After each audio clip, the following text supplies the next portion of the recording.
Okay, we are live. Over to you. Please start. तो नमस्कार, मैं आप सभी का स्वागत करता हूं। आज MCH medical concept in Hindi द्वारा आयोजित क्लिनिकल डायबिटीज मैनेजमेंट में कौशल सर्वर संवर्धन इंसुलिन थेरेपी पे सर्टिफिकेट कोर्स। आज हम जुड़े हैं मॉड्यूल 2 के लिए, जहां हम जानेंगे types of insulin and insulin regimen. हम आज जानेंगे किस परिस्थिति में कौन सी इंसुलिन एवं किस प्रकार से प्रयोग करें, बेसल इंसुलिन थेरेपी के विभिन्न प्रकार एवं उनका उपयोग। आज हमारे साथ जुड़े हैं जाने माने और चर्चित हार्मोन रोग विशेषज्ञ डॉक्टर पंकज कुमार अग्रवाल। डॉक्टर पंकज संस्थापक है मेडिकल कॉन्सेप्ट इन हिंदी और आज के कोर्स डायरेक्टर रहेंगे डॉक्टर पंकज कुमार अग्रवाल। साथ ही साथ हमारे साथ जुड़े हैं आज course coordinator doctor Ramdas Sindhe. Doctor Ramdas Sindhe संस्थापक सदस्य हैं मेडिकल कॉन्सेप्ट इन हिंदी, और इनके अलावा आज हमारे साथ जुड़े हैं विशेषज्ञ डॉक्टर संध्या गौतम। डॉक्टर संध्या गौतम आचार्य एवं इंचार्ज है हार्मोन रोग विभाग, लाला लाजपत रॉय मेडिकल कॉलेज मेरठ। हमारे साथ आज जुड़े हैं doctor SP Sondhi. Doctor SP Sondhi medicine विभाग सुभारती मेडिकल कॉलेज मेरठ से हैं। और साथ ही साथ हमारे साथ जुड़े हैं डॉक्टर रविंद्र राजपूत, और डॉक्टर रविंद्र राजपूत इंचार्ज बाल हार्मोन रोग विभाग north Delhi municipal medical college Delhi से हैं। इसके साथ ही मैं स्वागत करना चाहूंगा डॉक्टर रामदास सिंधे सर का। Over to you sir. Thank you sir. नमस्कार मित्रों, आज के इस इंसुलिन के द्वितीय सेशन में आप सभी का स्वागत है। पंकज सर को मेरा प्रणाम, टीम मैनकाइंड आपका आभार। आगे बढ़ने से पहले पिछले सेशन पे एक संक्षिप्त रूप से हम थोड़ी नजर डालते हैं। पिछले सेशन में हमने देखा था कि सिर्फ ब्लड ग्लूकोज देखकर हम सभी पेशेंट को इंसुलिन का चयन नहीं कर सकते, इसलिए हमें अधिक जानकारी की जरूरत होती है। तो ये कौन से बिंदु है, उस बिंदु को हम देखते हैं। तो हमने देखा था कि पेशेंट का एज, पेशेंट का वेट, पेशेंट का ड्यूरेशन ऑफ डायबिटीज, पेशेंट को कितने साल से डायबिटीज है, पेशेंट का ब्लड ग्लूकोज कंट्रोल कैसा है। ब्लड ग्लूकोज कंट्रोल हम short term blood glucose control and long term blood glucose control. Short term हम फास्टिंग पीपी के ऊपर आधारित है और long term blood glucose control हम HbA1c के ऊपर आधारित करते हैं। पेशेंट का कोमॉर्बिडिटीज क्या है, cardiovascular comorbidities, acute myocardial infarction, congestive heart failure, cerebrovascular accident like stroke, CKD, diabetic nephropathy, retinopathy इत्यादि इत्यादि। पेशेंट के ऑनगोइंग मेडिसिन कौन से, पेशेंट और कौन सी दवा ले रहा है। तो हमने एक एक करके मैं संक्षिप्त में ये करना चाहता हूँ। जो लोग हमारे साथ पिछले बार नहीं जुड़े थे इनके लिए है। पेशेंट का एज हमने देखा था कि 9 साल का लड़का, 29 years adult and 79 years old patient. 9 years old में प्री प्यूबर्टल में टाइप 1 डायबिटीज के चांसेस ज्यादा रहते हैं, क्योंकि इनके इंसुलिन की संभावना कम होती है, इसलिए इनके इंसुलिन का ही चयन करना चाहिए। 29 ईयर्स ओल्ड पेशेंट में इनका लाइफ एक्सपेक्टेंसी ज्यादा होता है, लॉन्ग टर्म कॉम्प्लिकेशन के चांसेस ज्यादा रहते हैं, तो इनमें हमें मोर एग्रेसिव ट्रीटमेंट की जरूरत है। स्ट्रिक्ट ग्लाइसेमिक कंट्रोल रखना चाहिए ताकि उनको लिगेसी इफेक्ट का बेनिफिट मिल सके। और ओल्ड पेशेंट जो है 79 ईयर्स, उनका लाइफ एक्सपेक्टेंसी भी कम रहता है, लॉन्ग टर्म कॉम्प्लिकेशन के चांसेस कम रहते हैं। हाँ, लेकिन उनमें कोमॉर्बिडिटीज ज्यादा होती है, लाइक सीकेडी और अदर कोमॉर्बिडिटीज, और हाइपोग्लाइसेमिक चांसेस ज्यादा रहते हैं, इसलिए उनका स्ट्रिक्ट कंट्रोल ना रखे, लेसर एग्रेसिव ट्रीटमेंट उनको करो। ओके। दूसरा एक पहलू ऐसा था कि हमने वेट पे ऊपर देखा था। पेशेंट वेट लूज कर रहे हैं, पेशेंट ने 10 किलो वेट लूज किया। इसका मतलब ऐसा है कि इंसुलिन एक एनाबॉलिक हार्मोन है और हम इन पेशेंट में इंसुलिन का चयन कर सकते हैं ताकि पेशेंट का वेट बढ़ सके। और वेट कम हो रहा है, इसका मतलब पेशेंट को इंसुलिन की कमतरता भी है। दूसरा ऐसा कि पेशेंट ऑलरेडी ओवरवेट है, ऑलरेडी ओबेज है, तो इसमें इंसुलिन रेजिस्टेंस के चांसेस ज्यादा रहते हैं, तो उनमें इंसुलिन का चयन योग्य नहीं है, उनको इंसुलिन सेंसिटाइजर दीजिए। एडीए और RSSDI रिकमेंडेशन भी ऐसे है कि मेटफॉर्मिन और लाइफस्टाइल मॉडिफिकेशन के साथ इन ओवरवेट पेशेंट में GLP-1 एगोनिस्ट और SGLT2 का चयन करें।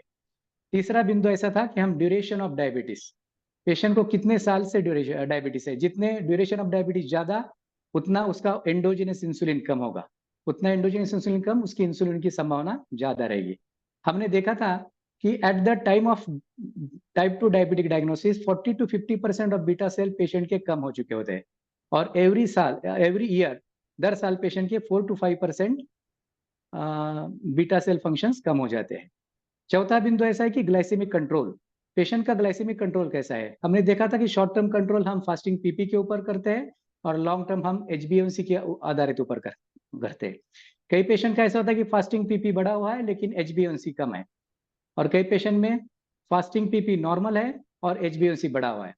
इसका मतलब हम पेशेंट अलग अलग निकाल सकते हैं, जैसे कि पेशेंट का HbA1c नॉर्मल है और फास्टिंग पीपी बढ़ा है, तो पहले 2.5 साल पेशेंट ने अच्छी दवा ली थी, उसने अच्छा डाइट भी किया था, लेकिन 15 दिन से उसने डाइट और दवा लेना बंद कर दिया, तो उसका फास्टिंग पीपी बढ़ गया है। इसके अलावा दूसरा ऐसा है कि हमने देखा कि ये DPP4 inhibitor, SGLT2 inhibitors, alpha glucosidase inhibitor patient का HbA1c रिडक्शन है लेस देन 1% करते हैं। सल्फोनिलूरियाज, मेटफॉर्मिन, पाइब्यूटाजोल, GLP-1 1 से 1.5 तक कम कर देते हैं। बेजल इंसुलिन 1.5 से 2% तक HbA1c घटाते हैं, और basal plus bolus unlimited patient का HbA1c घटाते हैं। दूसरा हमने ऐसा देखा था कि इनिशियल प्रेजेंटेशन में ही टाइप 2 डायबिटीज पेशेंट को वेरी हाई शुगर निकल के आती है, तो उसको ग्लूकोटॉक्सिसिटी बोलते हैं। जब ग्लूकोटॉक्सिसिटी होती है तो पेशेंट में बीटा सेल सप्रेशन रहते हैं, तो थोड़े समय तक इंसुलिन का चयन करके हम ग्लूकोटॉक्सिसिटी घटा सकते हैं, और बीटा सेल फंक्शन नॉर्मल होने के बाद हम पेशेंट को OAD पे शिफ्ट कर सकते हैं। पांचवा बिंदु है, पेशेंट को ऑनगोइंग मेडिसिन पहले से कुछ है क्या, जैसे कि पेशेंट ग्लिमिपिराइड ले रहा है और हमको उसको इंसुलिन का चयन करना है, तो इस समय में हम पेशेंट का ग्लिमिपिराइड का डोज कम कर दे, नहीं तो बंद कर दे। जैसे हम बेजल इंसुलिन यूज कर सकते हैं तो ग्लिमिपिराइड यूज कर सकते हैं, हम डे टाइम ग्लिमिपिराइड देके नाइट टाइम बेजल इंसुलिन दे सकते हैं। लेकिन जब हम रेगुलर इंसुलिन यूज करते हैं और मिक्स इंसुलिन यूज करते हैं तो वो टाइम हमें ग्लिमिपिराइड बंद करना अच्छा होता है। और लास्ट का बिंदु है कि हम कोमॉर्बिडिटीज पेशेंट के देखें। पेशेंट के कोमॉर्बिडिटीज में कार्डियोवास्कुलर कोमॉर्बिडिटीज है, जिसमें acute migraine infection, heart failure है, CKD है, डायबिटिक न्यूरोपैथी है, डायबिटिक नेफ्रोपैथी है, रेटिनोपैथी है। तो इनमें ऐसा है कि इनमें इंसुलिन का चयन करना चाहिए नहीं करना चाहिए।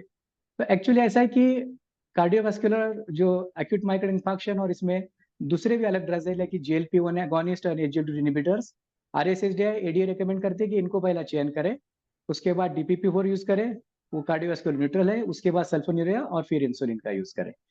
दूसरा ऐसा है कि जो ओल्ड पेशेंट है उनके stage 4 and stage 5 kidney failure के पेशेंट है कि जहाँ पे इंसुलिन का ही चयन करना चाहिए। इसके अलावा हम लिनाग्लिप्टिन और टेनेलग्लिप्टिन का यूज कर सकते हैं, लेकिन ये CKD के पेशेंट में इंसुलिन का डोज भी कम रखना चाहिए, क्योंकि इनका एक्सक्रीशन जो है वो कम होता है, इसलिए हाइपोग्लाइसीमिक के चांसेस भी कम रहते हैं।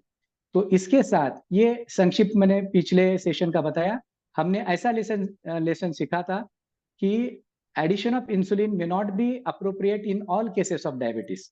तो हम ये बिंदु को देख के उन पेशेंट में हम इंसुलिन की ये शुरू कर सकते हैं।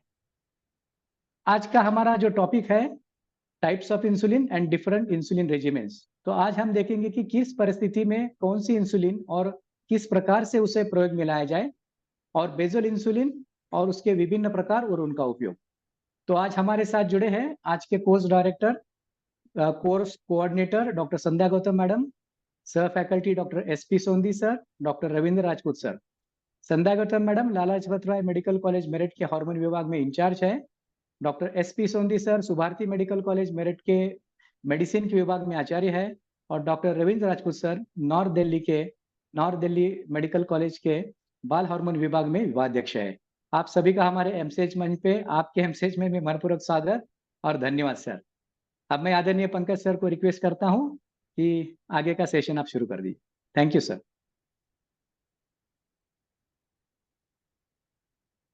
नमस्कार मित्रों, धन्यवाद डॉक्टर रामदास, और धन्यवाद हमारे सभी सह फैकल्टीगण इस कार्यक्रम में हमारे साथ सम्मिलित होने के लिए। मित्रों, हमारा समाज, हमारा राष्ट्र आज एक बदलाव की स्थिति में है और बहुत तेजी से विकास करने वाला। और एक वेदों का हमारे एक श्लोक है, वयम राष्ट्रीय जागरयाम पुरोहिता। पुरोहित केवल उसको ही नहीं कहते जो पूजा पाठ कराता है, पुरोहित वह होता है जो कुल यानी देश का, समाज का हित सोचता है। तो हम सब अपने समाज के हित साधक हैं, हितचिंतक हैं और हम सब इस राष्ट्र की आराधना करें, इस राष्ट्र को और उन्नत बनाने में अपना अपना योगदान दें, अपनी क्षमता से कुछ अधिक कार्य करें और तभी हम इस कार्य को सफलतापूर्वक अंजाम दे सकेंगे। तो हम सबका उद्देश्य क्या है? अपने राष्ट्र को और स्वस्थ सशक्त बनाना, अपने आप को और विद्यावान बनाना, कौशल युक्त बनाना, अपने आप को हम और कौशलों से युक्त करें कि नई नई विधाओं से सीखें और उनको अपने रोगियों तक ले जाएं। तो जिसके लिए श्लोक है सा विद्या या विमुक्ति। एक परा विद्या हुई जो हमें मुक्ति मोक्ष दिलाती है, और अगर हम विज्ञान की बात करें तो वह विद्या जो हमें अपने रोगियों का उपचार करने में और संबल प्रदान करती है।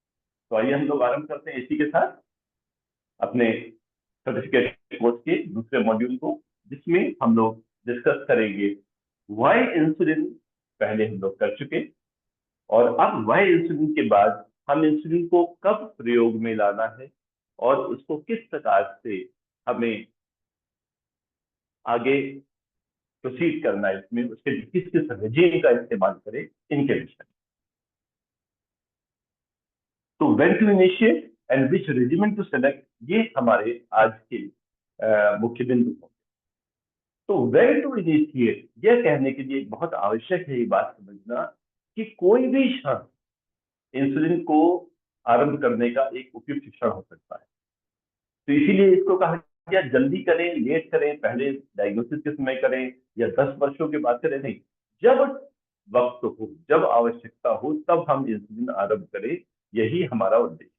तो टाइमली इनिशिएशन, कुछ रोगियों में यह टाइमली इनिशिएशन किसी भी समय हो सकता है शॉर्ट टर्म के लिए। जैसे हम लोगों ने पिछली बात की कि कुछ परिस्थितियां ऐसी हैं जिसमें हमने इंसुलिन दी और उसको हटा लिया कुछ दिनों के बाद, और अधिकांश रोगियों में जैसा कि हम लोग जानते ही हैं यह लॉन्ग टर्म या लाइफ लॉन्ग के लिए होता है, जहां व्यक्ति की इंसुलिन बनाने की क्षमता समाप्त हो गई और अब उसे जीवन भर हमें इंसुलिन का सपोर्ट सप्लीमेंटेशन लेने की आवश्यकता पड़ेगी। तो इसको हर जगह कैलेंडर से और कितना समय हुआ डायबिटीज का, अब इंसुलिन का समय आ गया, ये ना समझ के हमें आवश्यकताओं को समझना और सीखना हो। तो हम लोगों ने जो प्रश्न किया था कि क्या ऐसा हो सकता है कि डायबिटीज जब डायग्नोज हुई उस समय ही हमें किसी पेशेंट को इंसुलिन देनी पड़े? अधिकांश लोगों ने, और इसका उत्तर बिल्कुल सही दिया 90% लोगों में, हाँ, विशेष परिस्थितियों में eight the time of diagnosis of diabetes he insulin की आवश्यकता पड़ सकती है, और इसी को हम लोग को आज समझना है। हमारे पास 2 पेशेंट आते हैं। पहला पेशेंट 172/43 शुगर और 8.3 HbA1c के साथ, दूसरा 312/43 शुगर और 12.3 HbA1c के साथ। तो अब यह आता है कि इनमें से किस व्यक्ति को इंसुलिन हमें अभी देने की आवश्यकता पड़ सकती है, और यह हम सरलता से समझ सकते हैं कि वास्तव में यह व्यक्ति तो बहुत अच्छी तरह से कई प्रकार की ओरल ड्रग से उनको रिस्पॉन्स कर सकता है, लेकिन यह व्यक्ति में हमारा इंसुलिन का रिस्पॉन्स भी उतना अच्छा नहीं आएगा अगर पेशेंट सिम्टोमेटिक है, बहुत ज्यादा वेट लूज कर रहा है, बहुत हाइपरग्लाइसीमिया के सिम्टम्स हैं उसको। तो ऐसे समय में यहाँ पे यह उचित माना जा सकता है कि इंसुलिन देके हम फटाफट उसकी ग्लूकोज लेवल को कम करें। तो जो ग्लूकोटॉक्सिसिटी है, ग्लूकोज स्वयं अपने पैंक्रियाज के बीटा सेल्स के लिए टॉक्सिक हो रही है। जब ग्लूकोज का स्तर बहुत ज्यादा हो जाता है तो वह पैंक्रियाज की बीटा सेल फंक्शन को सप्रेस कर देता है। तो पैंक्रियाज की बीटा सेल्स इंसुलिन बनाना और उसको निकाल पाना कम कर देती है, जिसको कहते हैं स्टन्ड बीटा सेल। जैसे सर पे चोट लगी ना, तो थोड़ी देर के लिए हम अनकॉन्शियस मोड में चले गए, स्टन्ड ब्रेन, और उसके बाद में चेतना लौट आई। इसी प्रकार से हाइपरग्लाइसीमिया जब बहुत ज्यादा होता है तो बीटा सेल्स भी कुछ समय के लिए स्टन्ड हो जाती है, वो काम करना बंद कर देती है। इस वक्त हमने जो भी मेडिसिन दी वो काम नहीं करेगी, तो हमने इंसुलिन से ग्लूकोज घटाया, और ग्लूकोज लेवल घटाने के बाद वह बीटा सेल्स दोबारा कार्य करने लग जाएंगे। तो यही चीज जो हमारी American association of clinical endocrinologist की रिकमेंडेशन है, उसमें कही गई कि अगर 7.5 से कम है मोनोथेरेपी लीजिए, 7.5 से 9 तक है कॉम्बिनेशन थेरेपी लीजिए, लेकिन अगर मोर देन 9 हमारा HbA1c है और पेशेंट सिम्टोमेटिक है, उसे पॉलीयूरिया, पॉलीफेजिया, वेट लॉस ये सिम्टम्स हो रहे हैं, तो शॉर्ट टर्म इंसुलिन थेरेपी आराम से आरंभ की जा सकती है।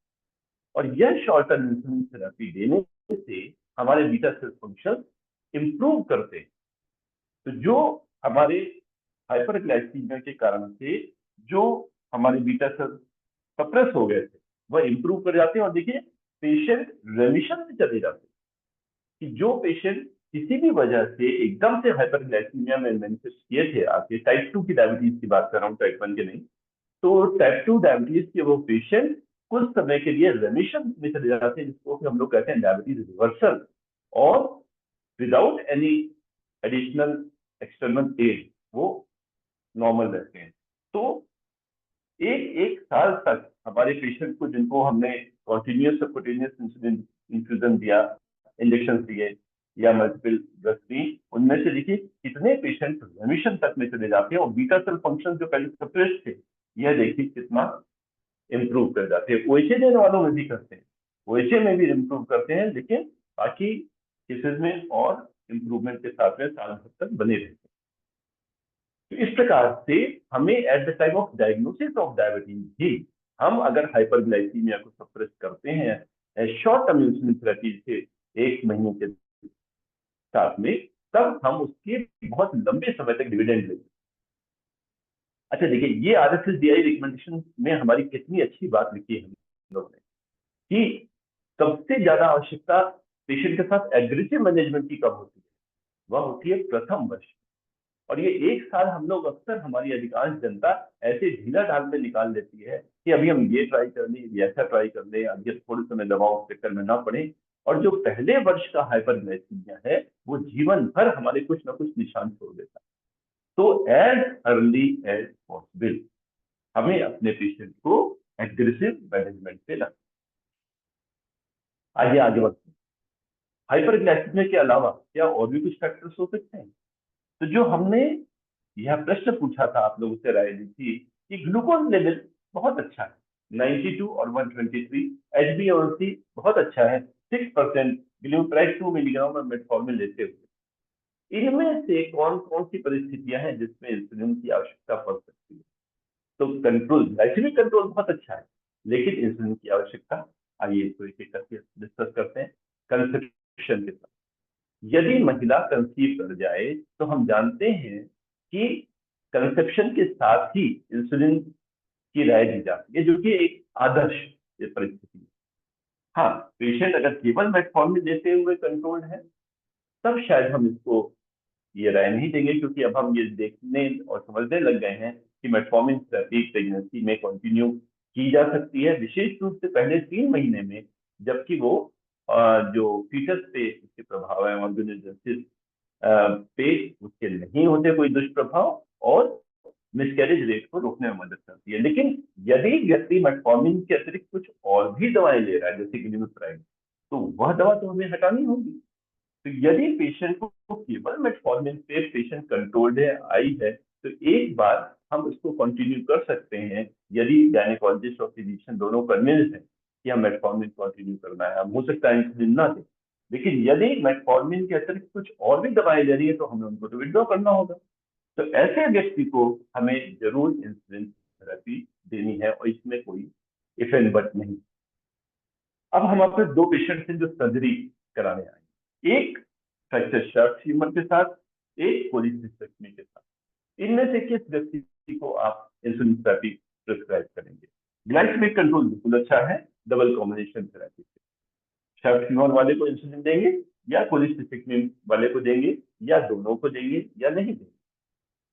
अब देखिए, यहाँ पे समझना यह आवश्यक है कि हर केस को जब ग्लाइसेमिक कंट्रोल ठीक है, तो इंसुलिन की आवश्यकता क्यों है? इंसुलिन की आवश्यकता यदि पेशेंट हमारा मिल ओढ़नी रहना है, उसका फीडिंग कॉम्प्रोमाइज है कुछ समय के लिए, तो ऐसे केस में हमें इंसुलिन पे शिफ्ट करने की आवश्यकता हो सकती है। हम ये मेडिसिन नहीं ले पाएंगे। और फ्रैक्चर शाफ्ट फ्यूमर में, जहाँ पे हमारे सर्जिकल प्रोसीजर तो होना है, लेकिन बाकी कोई पेशेंट की परिस्थिति कॉम्प्रोमाइज नहीं होती, तो यहाँ पर हम एक बार पेशेंट को विदाउट इंसुलिन ट्रीट कर सकते हैं। लेकिन ऐसे पेशेंट में हमें इंसुलिन पे शिफ्ट करना होगा और कुछ समय पहले ही शिफ्ट कर लेना होगा, जिससे सर्जरी अनइवेंटफुल चली जाए। कुछ दूसरी परिस्थितियां सेम ग्लूकोज लेवल सेम है, patient glimepiride, metformin, pyrrolidone triple combination therapy, उसको एक्यूट एमआई हुआ एलवी डिस्फंक्शन के साथ इंसुलिन देंगे, उसको रीनल कैलकुलस हुई, ऑब्स्ट्रक्टिव यूरोपैथी हुई और उनके कारण से जीएफआर कम हो गया, इंसुलिन देंगे। चलिए इनकी भी चर्चा करते हैं। एमआई है, जैसे हमने कहा कि स्टंट ब्रेन होता है, स्टनिंग ऑफ बीटा सेल्स होती है, हम जानते हैं कि कोई भी एक्यूट कोरोनरी इवेंट के बाद मायोकार्डियम भी स्टंट रह जाती है और उसके लिए हमें रिवेस्कुलराइजेशन थेरेपी देनी होती है। अब ऐसी स्टंट मायोकार्डियम जो कि अक्सर एलवी डिस्फंक्शन को प्रोड्यूस करती है, ऐसे में पाइरोलिडोन दे नहीं सकते। कई बार हाइपोक्सिक स्टेट और इस तरह की प्रॉब्लम्स होती है, उसमें मेटफॉर्मिन नहीं दे सकते। और सबसे बड़ी बात, यह वो समय है रिवेस्कुलराइजेशन के समय, चाहे हम मेडिसिनल कर रहे हैं या सर्जिकल कर रहे हैं, उस समय उस हाइपरग्लाइसीमिया को बिल्कुल नहीं होने देना है, नॉर्मल ग्लाइसीमिया रखना है। और ऐसे समय में इंसुलिन का एनाबॉलिक इफेक्ट और इंसुलिन का कार्डियो प्रोटेक्टिव इफेक्ट, इंसुलिन का जो आयनिक बैलेंस उसके कारण से बना रहता है, ये इफेक्ट। तो एक्यूट कार्डियक इंजरी के समय भी इंसुलिन पे शिफ्ट करना, ड्यूरिंग प्रोसीजर कुछ समय के लिए इंसुलिन पे रखना, वह पेशेंट के लिए बहुत एडवांटेजियस हो सकता है। अगर रीनल कॉम्प्रोमाइज है तो हम जानते हैं कि रीनल कॉम्प्रोमाइज के साथ मेटफॉर्मिन हम नहीं यूज कर पाते, मेटफॉर्मिन की डोजेस हटानी होगी। तो यहाँ पे जब मेटफॉर्मिन की डोज हटाएंगे और रीनल कॉम्प्रोमाइज है, बहुत सारी दूसरी ड्रग्स भी हम नहीं यूज कर पाएंगे, तो यहाँ पे भी इंसुलिन देना हमारे पेशेंट के लिए आवश्यक हो सकता है। तो परिस्थितियां यह डिक्टेट करती हैं कि हमें इंसुलिन देना है या नहीं देना है। किसी पेशेंट को इन्फेक्शन है, ट्यूबरकुलोसिस और सिग्निफिकेंट वेट लॉस हो चुका है, किसी को एक्यूट हेपेटाइटिस है, ग्लाइसेमिक कंट्रोल ठीक है, अब क्या करें? वेट लॉस है, ट्यूबरकुलोसिस है, पहली चीज तो ग्लाइसेमिक कंट्रोल ठीक होना चाहिए, ये सबसे आवश्यक बात है। लेकिन अगर ग्लाइसेमिक कंट्रोल ठीक है, वेट लॉस के साथ ग्लिमेप्राइड 6 मिलीग्राम और मेटफॉर्मिन 2000 मिलीग्राम दे रहा है, क्या करें? एक्यूट हेपेटाइटिस है, क्या करें? यहाँ पे हम जानते हैं परिस्थितियां कह रही हैं कि वेट लॉस है, तो मेटफॉर्मिन की डोज थोड़ा रिड्यूस कर दें तो अच्छा रहेगा। इंसुलिन एनाबॉलिक एजेंट है, तो अगर हम इंसुलिन आरंभ कर लें तो वो हमें वेट गेन और वेलबींग में हमें हेल्प करेगी। हेपेटाइटिस है, ऐसे पेशेंट बहुत जल्दी हाइपोग्लाइसेमिक हो जाते हैं, तो हमें हेपेटाइटिस है, गैस्ट्रिक अपसेट है, एनोरेक्सिया, नॉजिया, वोमिटिंग हो सकता हो, चल रही हो, मेटफॉर्मिन हो सकता है सूट ना करे, ऐसे में हमें हाइपोग्लाइसीमिया से बचाने का ध्यान रखना होगा। तो यह एक्यूट इवेंट्स जितनी भी है, यहाँ पे इंसुलिन देना एक अच्छी स्ट्रेटजी हो सकती है। तो आरंभ में डायबिटीज के तब भी इंसुलिन की आवश्यकता पड़ सकती है, कई सारे डिसऑर्डर्स के साथ में वहां पे भी शॉर्ट टर्म इंसुलिन की आवश्यकता पड़ सकती है। और लंबी डायबिटीज के बाद, जैसे 30 ये शायद हमने पिछली बार भी डिस्कस किया था कि ड्यूरेशन ऑफ डायबिटीज पर ध्यान देना बहुत आवश्यक है। ऐसा क्यों? क्योंकि ड्यूरेशन ऑफ डायबिटीज हमें ये बताती है, एक अनुमान देती है कि पैंक्रियास का बीटा सेल फंक्शन कितना हो सकता है। अमूमन डायग्नोसिस के समय हम ये जानते हैं कि लगभग 50% पैंक्रियास की बीटा सेल समाप्त हो चुकी होती है, जो 50% बची है वो 5 to 7% पर ईयर की गति से वह डिके करती है। तो आने वाले 10 वर्षों में 5% की गति से अगर चल रही है तो 10 वर्षों में बचा हुआ पैंक्रियास भी खत्म हो जाएगा।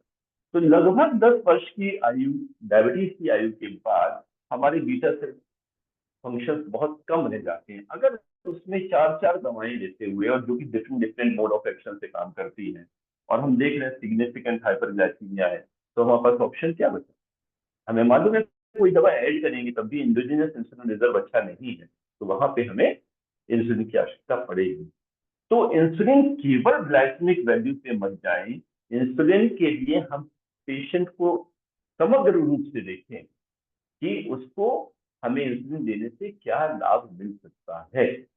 समय के साथ तो हर कोई, जैसा हमने बात की, 5 to 7% पर ईयर की गति से पैंक्रियाटिक बीटा सेल फंक्शन कम हो रहे हैं, और एक समय आएगा जब व्यक्ति को बेसल इंसुलिन रिक्वायरमेंट की जरूरत आरंभ में पड़ेगी, और उसके बाद क्रमशः बेसल और मील रिप्लेसमेंट दोनों की आवश्यकता पड़ेगी। तो अल्टीमेटली तो टाइप 2 डायबिटीज वाले व्यक्ति को लंबी समय की डायबिटीज के साथ बीटा सेल फंक्शन के कम होते जाने के कारण से इंसुलिन की आवश्यकता पड़नी ही पड़नी है। और यदि हम इस तथ्य को ध्यान नहीं रखते, पेशेंट लेना नहीं चाहते और इसको मानते हुए हम इंसुलिन की थेरेपी छोड़ देते हैं, तो क्या होगा? ये हम लोग करते हैं, अक्सर करते हैं। जब हम नहीं करते तो हमारा पेशेंट मना करता है, डॉक्टर बोलिए थोड़ा समय रुक जाओ, अरे भाई तुम क्या उखाड़ दोगे 1 महीने में। और जब अभी तक ध्यान नहीं रख पाए या ध्यान रखने के बावजूद कंट्रोल नहीं कर पाए, तो आगे के समय को हम खराब करके हम स्वास्थ्य को कुछ ना कुछ हानि भी पहुंचाएंगे। तो यह जो हम लोग का डिले है, जो क्लिनिकल इनर्शिया है, इसको ध्यान में रखना है। सबसे पहले फिजिशियन को इनर्शिया त्यागना है, उसके बाद हम कहेंगे कि पेशेंट हमारी बात नहीं सुनता। तो हमें एग्रेसिव होना है। जैसे आवश्यकता का समय आ रहा हो, पहले से पेशेंट को हम वार्न करना, वार्न एक गलत शब्द है, हमें उसको समझाना कि भाई कुछ समय में हमें आवश्यकता पड़ेगी, कुछ परिस्थितियां बदली तो उसमें आवश्यकता पड़ेगी, तो उस वक्त आप पहले से तैयार रहिए। तो ये इसकी प्रीएम्प्टिव सलाह जो है वो बहुत उपयोगी हो सकती है।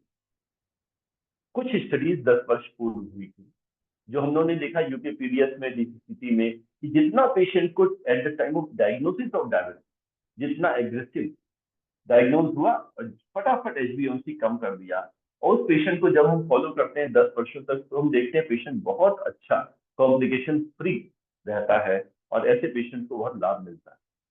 लेकिन अधिकांश केसेस में क्या होता है, वो पेशेंट अनकंट्रोल्ड रहता है और उसके कारण उससे HbA1c धीरे धीरे बढ़ता जाता है।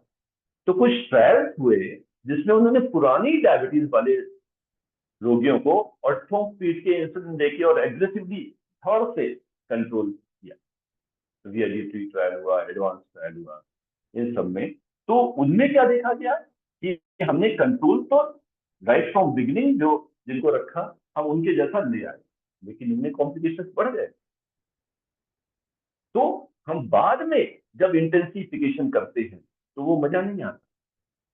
तो क्योंकि जो शुरू का इतने समय अनियंत्रित डायबिटीज रही, तो इसका जो इम्पैक्ट शरीर पे पड़ा, जिसको हम मेटाबॉलिक मेमोरी कहते हैं, एक अच्छी मेमोरी, या अगर हम दूसरे शब्दों में कहें बच्चे के संस्कार। एक बच्चे को हमने आरंभ से संस्कारी बनाया, वो सच्चा और शरीफ बच्चा बन के तैयार हुआ। एक वो 18 साल पे पीट पीट के उसको हमने सुधारने की कोशिश की, वह बात कभी नहीं आएगी।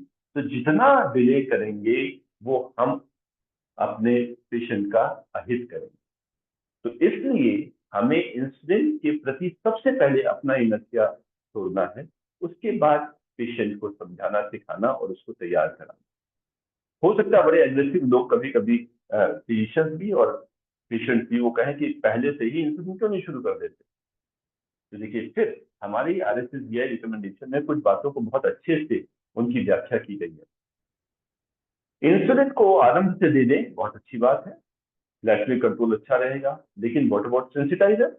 जो इंसुलिन सेंसिटाइजर का जो रोल है वह इंसुलिन ही पूरी कर पाएगी। तो इसके कारण से हमें इंसुलिन की मात्रा ज्यादा देनी पड़ेगी, जिसके कारण से हाइपोग्लाइसीमिया, वेट गेन उस परिस्थिति में होगा जब हम सेंसिटाइजर अच्छे से नहीं दे रहे, और फिर उसके कार्डियोवैस्कुलर कॉम्प्लिकेशंस और मेलिग्नेंसी जैसे कॉम्प्लिकेशंस शायद, जो कि अदरवाइज डिस्प्यूटेड है, वह जल्दी आ सकते हैं।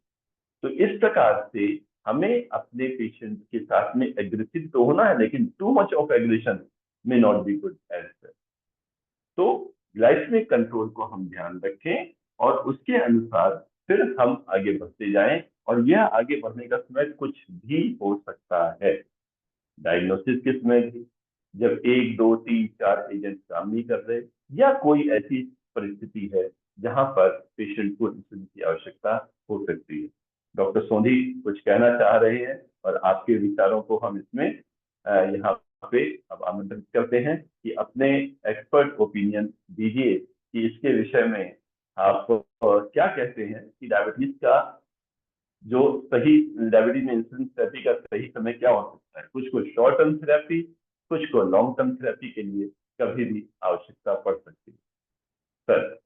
Doctor Pankaj, thank you very much. आपने मुझे इस इनिशिएटिव का हिस्सा बनाया और बहुत ल्यूसिड तरीके से केसेस सामने रख के आप एक्सप्लेन कर रहे हैं, जिससे बहुत आसानी से समझ आ जाता है। मुझे एक दो चीजें कहनी थी। नंबर वन, आपने लास्ट में कहा कि इंसुलिन से वेट गेन होता है। एब्सोल्युटली, यूकेपीडीएस में 10 साल में जिन्होंने इंसुलिन यूज करी उनका लगभग 5 से 7 किलो वेट बढ़ा, जो कि अच्छी बात नहीं थी। दो, हमको दूसरी दूसरी बात यह है कि अ, आपने प्रेगनेंसी की बात करी। प्रेगनेंसी में तो हमको इंसुलिन देनी ही देनी है मोस्ट ऑफ द केसेस में, आपने जिक्र किया। लेकिन कई हमारे जो टाइप 2 डायबिटिक हैं जो मल्टीपल ड्रग्स लेते हैं और वो प्रेगनेंसी प्लान कर रहे हैं, तो हमें बहुत ज़रूरी है कि उनको प्रेगनेंसी की प्लानिंग से पहले ही इंसुलिन पे रख दिया जाए और उनका A1C अच्छा कंट्रोल रख दिया जाए इंसुलिन पे ही। तो ये दो तीन मेरे थॉट्स है, क्योंकि जब बच्चे का डेवलपमेंट शुरू के कुछ हफ्तों में होता है उस समय बहुत अच्छा इंसुलिन, बहुत अच्छा शुगर का कंट्रोल हमें चाहिए होता। धन्यवाद। ये बहुत ही महत्वपूर्ण बिंदु आपने सामने रखा कि प्री कंसेप्शन प्लानिंग के समय ही हम पेशेंट को इंसुलिन से एग्रेसिव कंट्रोल पे रखें, क्योंकि जब पेशेंट कंसीव करके आएगा, अब हम एक थेरेपी बंद करेंगे, दूसरी थेरेपी इनिशिएट करेंगे, उसमें कम से कम 15-20 दिन जरूर खराब होंगे, और वो जो बड़ा सेंसिटिव क्रूशियल पीरियड है वह हमारे लिए बहुत अच्छा नहीं रहेगा। डॉक्टर संध्या हमारे साथ हैं, और अभी तक हमें डॉक्टर रविंद्र राजपूत नहीं दिख रहे हैं। तो संध्या जी, कुछ आप इसमें और प्रकाश डालेंगी इस विषय में? चलिए, अभी शायद कनेक्शन नहीं बन पा रहा। हाँ जी मैडम। हाँ जी सर, बहुत अच्छे से आप एक्सप्लेन कर रहे थे।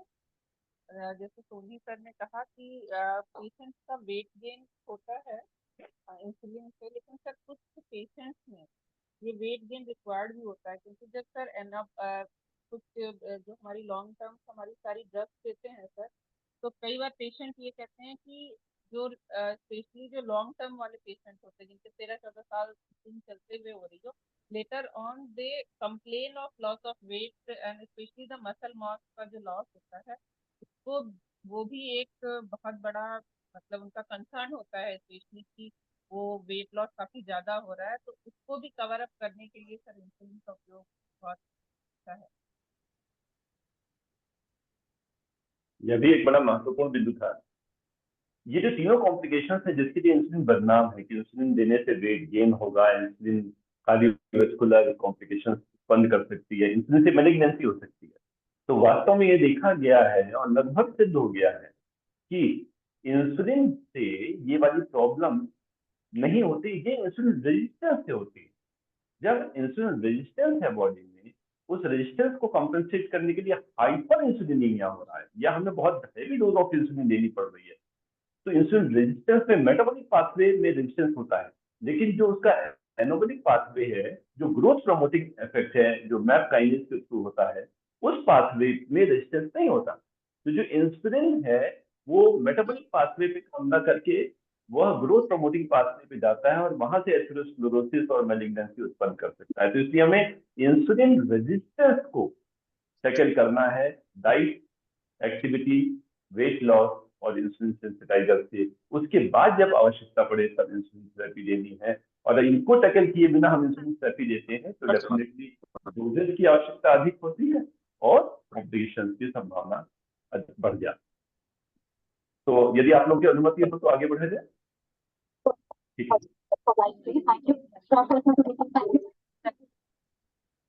डॉक्टर रवि,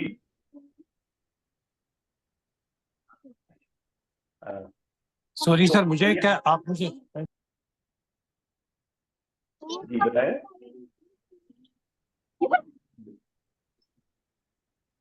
ऑर्गेनाइजर से अनुरोध है कि बाकी जरा वीडियोस को बंद कर देंगे, ऑडियो वीडियोस को। तो हम लोग आइए फिर रिवाइज करते हैं कि रिकमेंडेशन जो हमारी association of physician of India ने जो रिकमेंडेशन प्रपोज की है वह क्या है। तो एक रिकमेंडेशन तो हम लोग सब लोग जानते हैं कि ओएडी फेल्योर अगर हुआ, ओरल एंटी डायबिटिक ड्रग्स जब काम नहीं कर रही, 2 या 3 तरह की ओरल डायबिटिक ड्रग्स जब देने के बाद भी हमारा फास्टिंग 150, पीपी 200 और HbA1c 8.5 ये एक सजेशन है, इनके ऊपर है, तब हमें इंसुलिन देनी है, यह हम सब जानते हैं। लेकिन बहुत सारी परिस्थितियां और हैं जो हम लोग ने डिस्कस की। Infection, septicaemia, MI, unstable angina, diabetic ketoacidosis, pregnancy और डायबिटिक किडनी डिजीज जो बहुत आवश्यक है। इनमें भी हमें इंसुलिन की आवश्यकता पड़ सकती है। फिर eight the time of diagnosis या हम लोग ऑर्गेनाइजर कृपया ऑडियोज वीडियोज बंद कर दें। Muzaffar please. Organiser Amit ji please sir सबको म्यूट कर दें। जी सर। मुजफ्फर प्लीज म्यूट कर दीजिए। Sure, I will do that. Please अनुरोध है आपसे, पीछे से कथा चल रही है एक और। धन्यवाद। तो यहाँ तक कि डायबिटीज की डायग्नोसिस के समय भी अगर 250 और 300 से शुगर ज्यादा है, HbA1c हमारा अधिक है, तो इस समय भी हमें पेशेंट को इंसुलिन देने की आवश्यकता पड़ सकती है। तो यह 2-3 जो इंडिकेशंस हैं वह समझते हुए, वह ध्यान रखते हुए फिर हम आगे बढ़े। RSCGI ने इसकी व्याख्या फिर बड़ी अच्छी तरह से की है कि 3 या 3 से अधिक ओरल एजेंट जो कि अलग अलग तरीकों से काम करते हैं, उनको देने के बाद भी अगर HbA1c 1 to 1.5% टारगेट से ऊपर है, टारगेट हमारा अधिकांश जो हेल्दी लोगों में 6.5 HbA1c और कुछ लोगों में 7, हो सकता है वृद्ध व्यक्तियों में हम 7.5 तक भी जाना चाहें, तो ऐसे केसेस में यदि अनियंत्रित है तो हम इंसुलिन आरंभ करें। और अगर सिम्टोमेटिक हाइपरग्लाइसीमिया है तो उसमें तो हम लोग पहले ही शॉर्ट टर्म थेरेपी के साथ फिर आगे बढ़ सकते हैं। तो इंसुलिन थेरेपी कहाँ देनी है ये हमने समझ ली। अब हमें कौन से रेजिम का इस्तेमाल करना है, किस प्रकार से कौन सी इंसुलिन प्रयोग में लानी है, इसको हम लोग समझते हैं। क्योंकि आज 2024 में हमारे पास अनेक प्रकार की इंसुलिन है, हम उनको अनेक प्रकार से प्रयोग में ला सकते हैं। तो इसलिए केवल इंसुलिन शुरू करनी है इससे काम नहीं बनता, उनको बहुत अच्छे से प्रयोग में लाना है, इसको समझना है। चलिए, 9 वर्षों की डायबिटीज के साथ एक 49 ईयर्स ओल्ड व्यक्ति को जिसकी HbA1c 8.3 है और ब्लड ग्लूकोज लेवल 212 और 243, 6 मिलीग्राम ग्लिसराइड और 2000 मिलीग्राम मेटफॉर्मिन ले रहे हैं।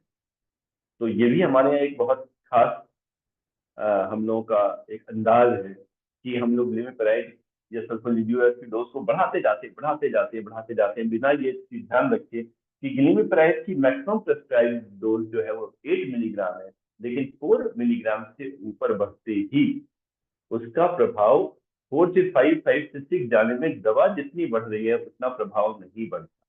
तो 6 मिलीग्राम की डोज 4 मिलीग्राम की डोज से कोई बहुत अच्छा काम नहीं करती, तो 4 मिलीग्राम के बाद बढ़ाने से वो प्रभाव नहीं मिल पाता है।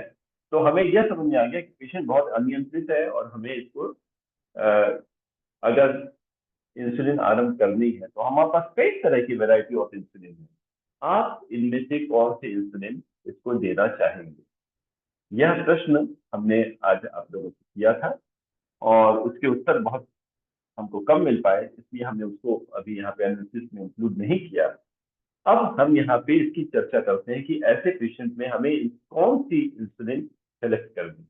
देखिए, 2 पहलू, एक फास्टिंग और एक पीटी वैल्यू। अगर हम केवल 2 वैल्यूज को लेकर चलें तो हम यहाँ देख रहे हैं फास्टिंग जो एक बेसल प्लेटफॉर्म है जिसके ऊपर पोस्ट प्रांडियल एक्सकर्शन होने हैं, फास्टिंग ही बहुत ज्यादा हाई है। तो जब फास्टिंग लेवल एक बेसल प्लेटफॉर्म ही हाई है तो उसके ऊपर जो पोस्ट प्रांडियल एक्सकर्शन होंगे और अधिक हाई होंगे। यदि हम फास्टिंग लेवल को नीचे ले आए तो काफी संभावना है कि पोस्ट प्रांडियल वैल्यू भी हमारी वह नीचे आ जाएगी। तो यहाँ पे हमको ऐसे में फास्टिंग को टारगेट करें तो बेहतर है। तो इसके लिए 2 हम चीजें प्रपोज कर सकते हैं कि फास्टिंग वैल्यू नॉर्मल होती है 100, तो 100 से 200 बहुत ज्यादा हमारा ये बढ़ा हुआ है। तो जब भी हम देख रहे हैं कि फास्टिंग हाइपरग्लाइसीमिया प्रिडोमिनेटली है जो अपनी आइडियल वैल्यू से 112 ज्यादा है, और अब इन दोनों के बीच का डिफरेंस देखिए। नॉर्मल व्यक्ति में क्या होता है, हम और आप अगर नॉर्मल है, नॉन डायबिटिक है, तो फास्टिंग 100 और 2 आवर्स आफ्टर मील 140 या आफ्टर ग्लूकोज 140। तो फास्टिंग और पीटी के वैल्यू में 40 का डिफरेंस यूजुअली हम फिजियोलॉजिकल वे में देखते हैं। तो अगर 40 से कम है डिफरेंस तो वह सामान्य मान सकते हैं, और 40 से अधिक है तो हम ये कह सकते हैं पोस्ट प्रेंडियल भी थोड़ा डिस्प्रपोर्शनेटली बढ़ा हुआ है। तो फास्टिंग तो 112 बढ़ा हुआ है, और दोनों के बीच का जो अंतर है वो केवल 31 का है, 31 का है, जो कि हमारे फिजियोलॉजिकल रेंज पे है। इसलिए मैं ये कह रहा हूँ कि शायद फास्टिंग कम करके पीपी की वैल्यू को हम कंट्रोल कर सके, तो इसलिए इसको हम एक बेसल इंसुलिन थेरेपी प्रस्तावित कर सकते हैं। ये हमारा ब्लू लाइन, ब्लू सेगमेंट जो है वह तो एक नॉर्मल लेवल है। अगर केवल फास्टिंग प्लेटफॉर्म ही हमारा येलो वाला इतना ऊपर हो जाए तो पोस्ट प्राइमरी एक्सपेंशन और ऊपर होंगे, और फास्टिंग कम करने से, केवल येलो वाले को हटाने से हमारे पोस्ट प्राइमरी वैल्यू देखिए कितने अच्छे से नीचे आ जाते हैं। ठीक है, सामान्य तो नहीं हुए, लेकिन हमने काफी हाइपरग्लाइसीमिया कम कर दिया। तो अगर फास्टिंग लेवल हाई है तो फास्टिंग लेवल को ही हम टारगेट करके पेशेंट को काफी अच्छी रिलीफ दे सकते हैं, जिसको कि हम कहते हैं बेसल इंसुलिन रिक्वायरमेंट। तो basal hyperglycaemia, basal insulin requirement, उस पर हम टारगेट करें। इन्हीं पेशेंट्स को अगर हम बेसल को बढ़ा हुआ छोड़ दें और पोस्ट प्राइमरी को टारगेट करें केवल, तो हमारा पूरे डे की वैल्यू वो बढ़ी रहेगी, वह उतना अच्छा रिस्पॉन्स नहीं दे पाएगा। तो यदि फास्टिंग ग्लूकोज डिस्प्रपोर्शनेटली हाई, तब हमें उसको टारगेट करना है, और उसको टारगेट करने के लिए जो इंसुलिन प्रयोग में आती है उसको हम बेसल इंसुलिन कहते हैं, जो कि लॉन्ग एक्टिंग या इंटरमीडिएट एक्टिंग है, जो कि देरी तक काम करें। तो इसको, इस प्रकार की इंसुलिन को हम यहाँ पे सेलेक्ट करते हैं ऐसे पेशेंट के लिए जिनकी फास्टिंग ग्लूकोज लेवल ज्यादा है। अब क्या क्या इंसुलिन है तो मैं थ्योरेटिकल डिटेल में नहीं जाऊंगा, लेकिन जो फंक्शनल क्लासिफिकेशन है, regular insulin, short acting, regular acting insulin जो के बाद हमने इंटरमीडिएट एक्टिंग इंसुलिन ली, रेगुलर वाली काम करती है 6 से 8 घंटा। अब यहाँ से हम आप लोगों का अटेंशन चाहेंगे कि इसकी फार्माकोकाइनेटिक्स, फार्माकोडायनेमिक्स को बारीकी से समझिए। रेगुलर इंसुलिन 6 से 8 घंटा काम करती है, जब इंटरमीडिएट एक्टिंग इंसुलिन करते हैं फिर वो 12 से 14 घंटे काम करती है, ये भी पूरे दिन काम नहीं कर रही। इसका लॉन्ग एक्टिंग जो हमने अब नई इंसुलिन बनाई, वह इस बेसल इंसुलिन जो इंटरमीडिएट एक्टिंग इंसुलिन है, इसकी अपेक्षा इनका ड्यूरेशन ऑफ एक्शन बढ़ गया। ये 12 से 14 घंटे थी, लगभग 20 घंटे काम करने वाली बेटेलिन बनी, फिर लगभग 23-24 घंटे काम करने वाली ग्लार्जिन बनी, और अभी हाल में ही ग्लार्जिन की भी और कंसंट्रेटेड फॉर्म जो कि लगभग 30 घंटे तक कार्य करती है, या डिग्लोडेक इंसुलिन जो कि लगभग 40 घंटे काम करती है। तो 12 से 14 घंटे, लगभग 20 घंटे, लगभग 24 घंटे, लगभग 30 घंटे, और लगभग 40 घंटे।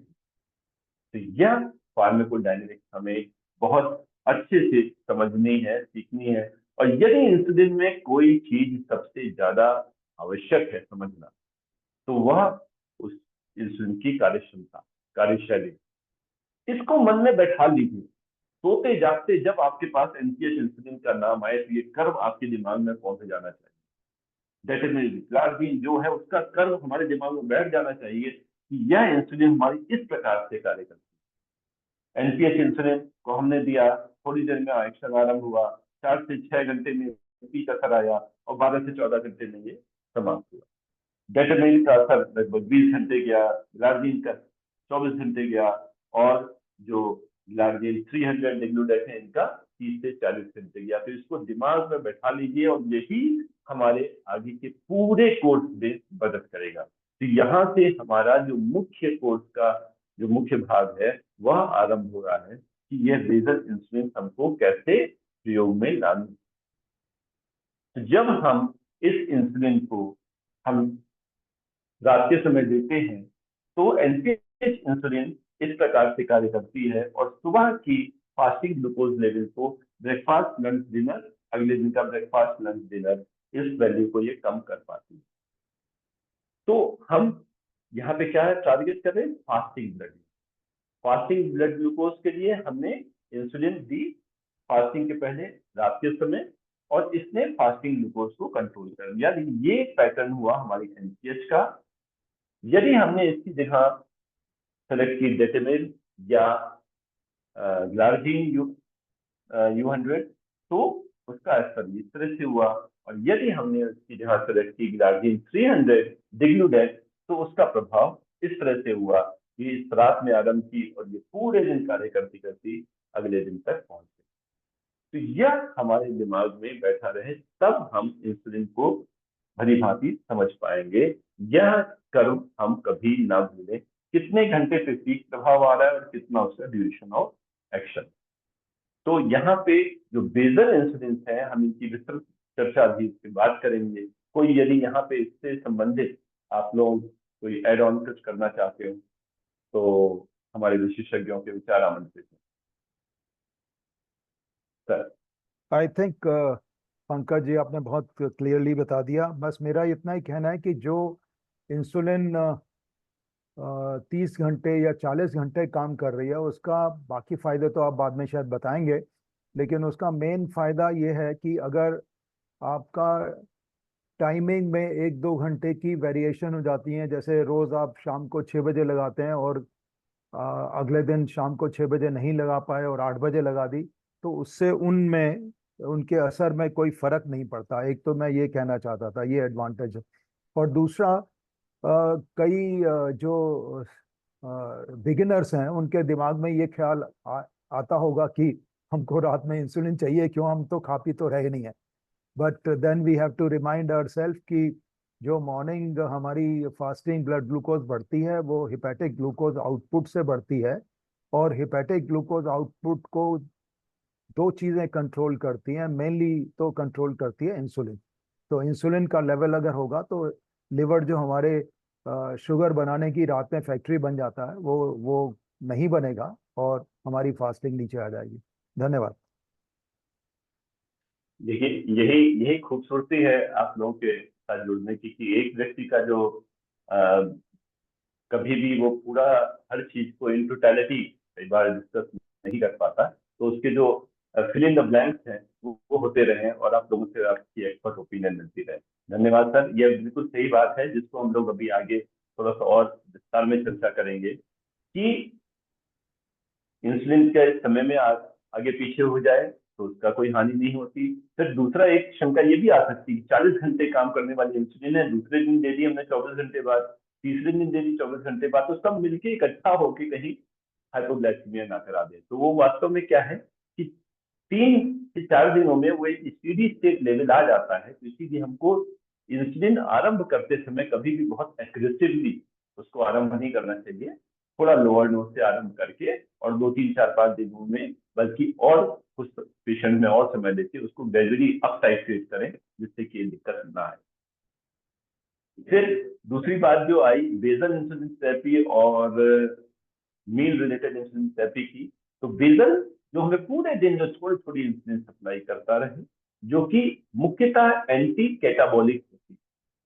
तो जो बेसल इंसुलिन थेरेपी क्या है कि जैसे पुलिस फोर्स, मोहल्ले में 4 पुलिस वाले वो गश्त देते रहे तो वो बदमाशों को बदमाशी नहीं करने देते, तो 4 पुलिस वाले बदमाशी रोकने के लिए काफी होते हैं।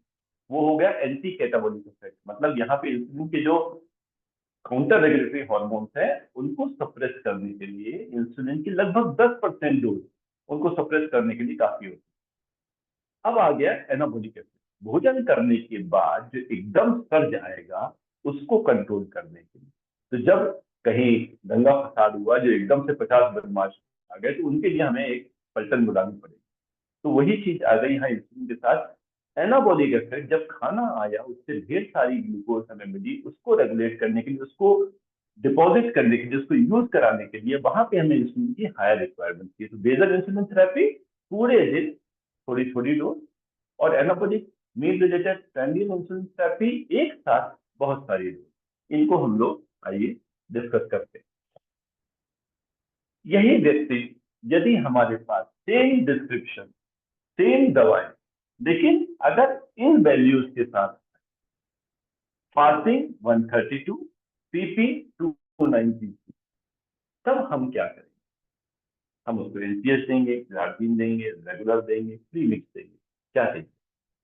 तो यह आवश्यक है यह समझना कि जैसा हम लोगों ने कहा कि फास्टिंग 100 नॉर्मल होती है, 100 की जगह 132, केवल 32 का हमारे पास एक्सकर्शन है। 32 अगर हम कम कर देंगे तो हम यह मान के चले 293 भी 32 कम हो जाएगा, तो बचेगा किस पे, 261 पे।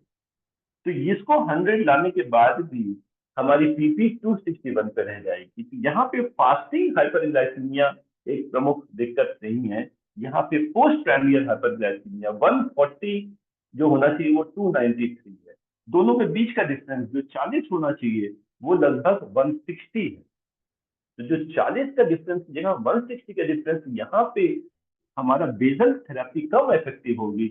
यहाँ पे हमें मुख्यतः वह थेरेपी देनी होगी जो भोजन के बाद एनोमोलिक इफेक्ट वाली प्रेंडियल, वह प्रेंडियल इंसुलिन हम यहाँ पे प्रयोग करें। और फास्टिंग के लिए अगर बेसल चाहिए तो पोस्ट प्रेंडियल के लिए हमें प्रेंडियल या बोलस इंसुलिन थेरेपी चाहिए। और ये बोलस इंसुलिन कौन कौन सी होती है, जो कन्वेंशनल फिजियोलॉजिकल रेगुलर इंसुलिन या उनके एमिनो एसिड सब्स्टिट्यूशन से बनी हुई अल्ट्रा शॉर्ट एक्टिंग इंसुलिन डिस्प्रो एस्पार्ट या ग्लूटाइड। और अब तो इनकी भी ultra ultra short acting insulin आ गई, डिस्प्रो एएबीसी या फास्ट एस्पार्ट। तो और भी उनका रेजिम, उनका जो ड्यूरेशन ऑफ एक्शन है वो चेंज हो गया। तो जैसे हमने बात की कि बेसल इंसुलिन थेरेपी में कर्व को मन में बैठा लीजिए, वैसे ही प्राइमरियल इंसुलिन थेरेपी में इस कर्व को मन में बैठा लीजिए कि रेगुलर इंसुलिन ब्लू कर्व से जो दिख रही है, लगाने के 1 घंटे बाद, लगाने के आधे घंटे बाद उसका ट्रीटमेंट, उसका एक्शन आरंभ होता है। 2 से 4 घंटे पे वो पीक पहुंचता है और 6 से 8 घंटे तक वह बना है। जबकि जो इनके अल्ट्रा शॉर्ट एक्टिंग इंसुलिन है, देने के 15 मिनट के पहले एक्शन देखिए कितना तेजी से बढ़ता है।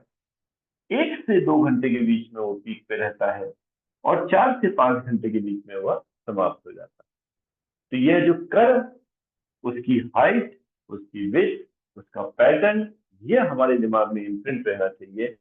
तब हम किस व्यक्ति को कौन सी इंसुलिन थेरेपी देंगे, इंसुलिन बुटीक कि व्यक्ति की आवश्यकता के अनुसार उसको इंसुलिन देना, वह हम इसको समझ सकेंगे। तो यदि हम रेगुलर इंसुलिन देते हैं तो जिस वक्त के भोजन के पहले हमने इंसुलिन थेरेपी दी, ब्रेकफास्ट के पहले, लंच के पहले, डिनर के पहले, तो इस प्रकार से उसका प्रभाव हमें मिलता है जो अगले 6 से 8 घंटों तक चलता रहता है।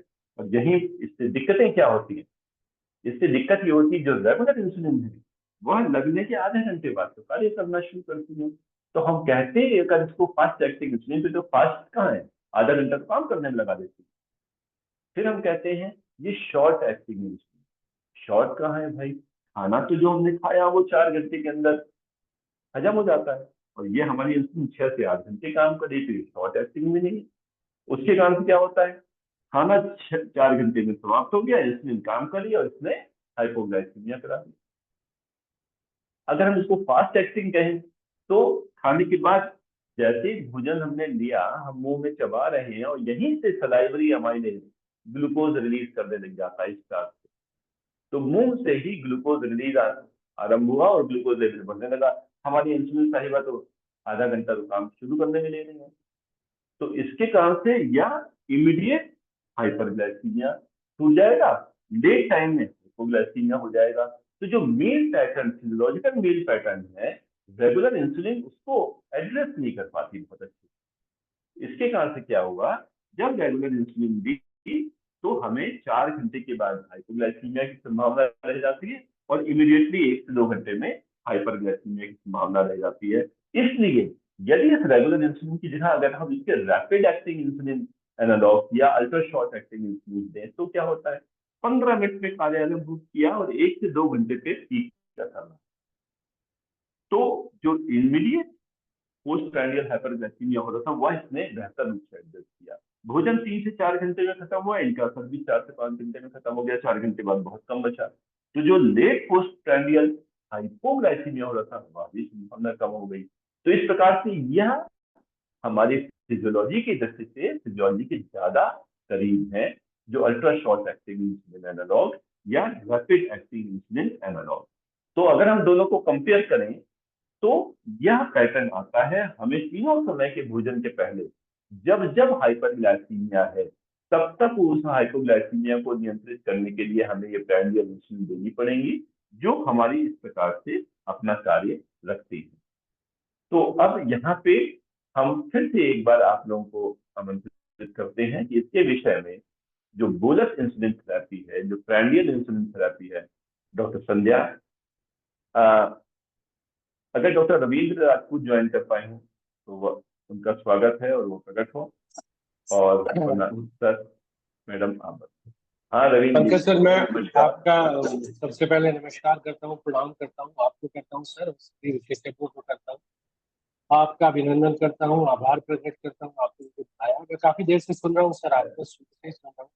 अच्छा, तो सर, बस हम मेरे आपको में वंचित रह गए, तो इसलिए अब आप बताएं। सर, मेरे में और आपके सब में बस थोड़ा सा अंतर ये है, क्योंकि मैं बेसिकली सिर्फ बच्चों की डायबिटीज डील करता हूँ और वहाँ पर सब टाइप 1 डायबिटीज होती है, तो हम इंसुलिन के बारे में इतनी सोच विचार होती ही नहीं है हमारे यहाँ तो शुरुआत ही इंसुलिन से होती है। हमारे यहाँ जितनी बिल्कुल चर्चा और सोच विचार मेटफॉर्मिन पर होता है सर, उतना इंसुलिन पर नहीं होता, और आपके यहाँ मेटफॉर्मिन। तो एक ये अंतर है जो बेसिकली है हम और आपके दिमाग में। लेकिन फिर भी सर, मैं एक बात रखना चाहूंगा कि हमें इंसुलिन से इतना नहीं डरना चाहिए। जब भी हाइपरग्लाइसीमिया है जो सीवियर है, एक शॉर्ट टर्म इंसुलिन देने में कोई दिक्कत नहीं है, बिकॉज ये हमारे शुगर लेवल को अच्छे से कंट्रोल करता है। और उसके बाद में फिर हम इटियोलॉजी देख सकते हैं, जो भी वो टाइप 2 है, मोडी है, या कई बार एक एडोलेसेंट फेज ग्रुप आती है जब हमें पता नहीं टाइप है या टाइप 2 है। तो ऐसे में है नहीं लगता कि बहुत ज्यादा हमें इस विचार से या पीछे हटना चाहिए। और दूसरा ये सर, जो आप बार बार एनपीएच और प्रीमिक्स इंसुलिन की बात कर रहे हैं, तो मैं नहीं जानता कि आप लोग कितना यूज करते हैं और कितना सेटिस्फाइड है, क्योंकि हमारे बच्चों में एक चीज के लिए सर कैपिटल लेटर में बिग नो लिखा रहता है, और वो है प्रीमिक्स इंसुलिन।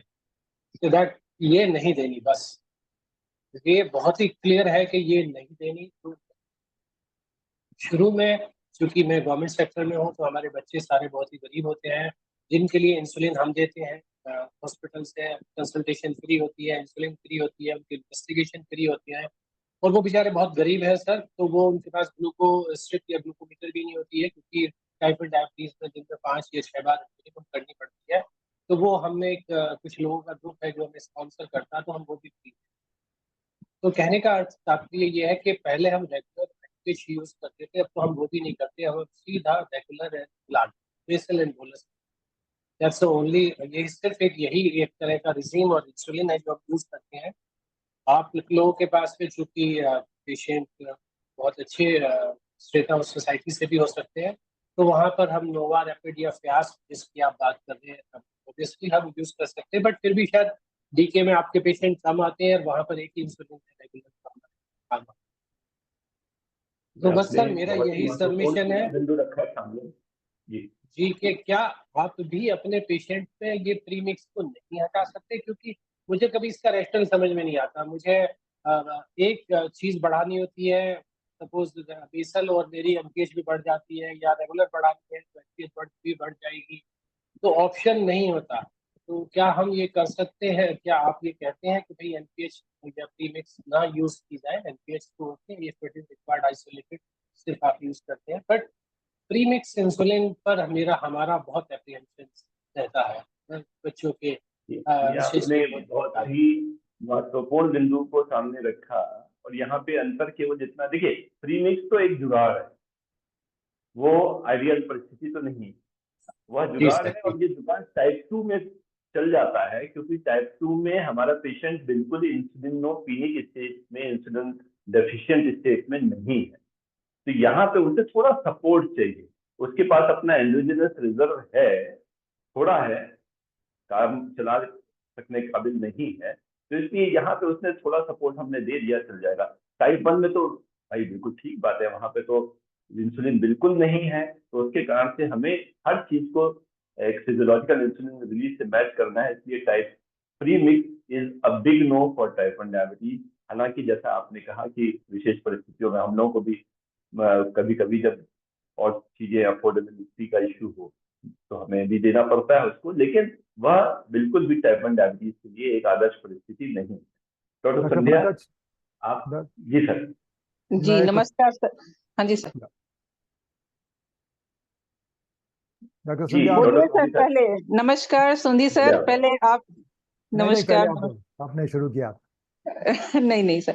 सर बस मेरा एक क्वेश्चन था कि जैसे आपने इसमें बहुत सारे केस सिनेरियोज दिए थे। मान लीजिए हमारा कोई एक पेशेंट है 13 टू 14 ईयर्स, वो डायबिटिक है, 4 से अपनी फुल डोज ओएचएस पे है।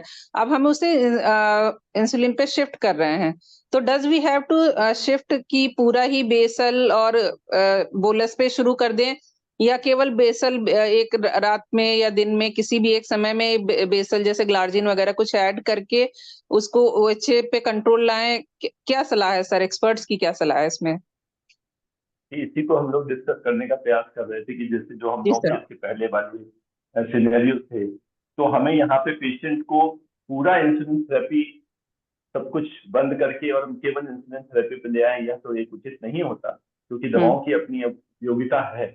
हम्म और उसके साथ जो पैटर्न है, अगर फास्टिंग हाइपरग्लाइसीमिया है तो बेसल इंसुलिन थेरेपी ज्यादा आवश्यक है। पोस्ट प्रैंडियल हाइपरग्लाइसीमिया है तो उसके लिए प्रैंडियल इंसुलिन ज्यादा आवश्यक है।